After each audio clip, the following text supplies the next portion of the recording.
Afterwards, the Agency for Dignified Home Help would claim not to have sent Lololi to the houses of William and Annie. They'd penciled in a lovely lady from Marino who had an empty nest and needed to get out of her house each day to do something useful. William and Annie lived on one of those streets that are shadowed by the Crow Park Stadium. William used to love attending matches there, but since his beloved wife Margaret was taken by cancer, he'd lost interest in the football and played loud opera music on match Sundays to block out the roar of the crowd. Annie had been on her own for 16 years and talked to the photo of her handsome deceased husband each day. Lololi loved to sing. While making William's dinner, she entertained him with songs from her homeland in a voice low, husky, and full of everything in the world that is worth living for.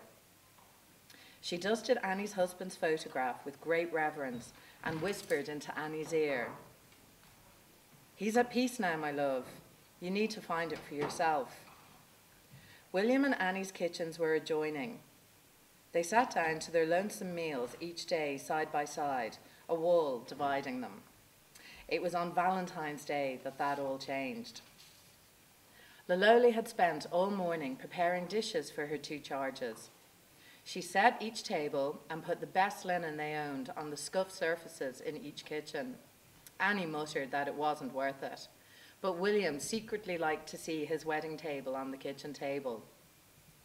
Lololi found flowers from their gardens, put them on the tables, and said, "Enjoy now," to both of them.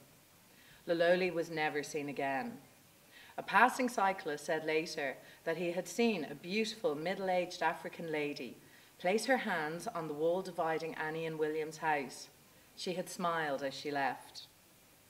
Architects puzzled over the disappearing walls.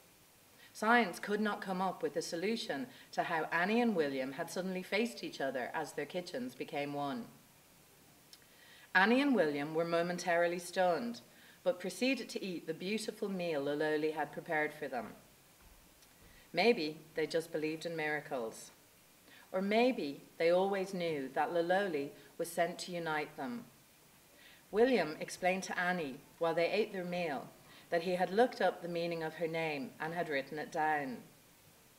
He passed the little piece of paper he had written it on to Annie. She squinted, glasses forgotten, as she had become vain all of a sudden, suddenly sharing a Valentine's meal with a man for the first time in years. Lololi, there is always love. Annie smiled. William patted her hand. The crowds from Crow Park roared and celebrated. Funny that, there are no matches in February.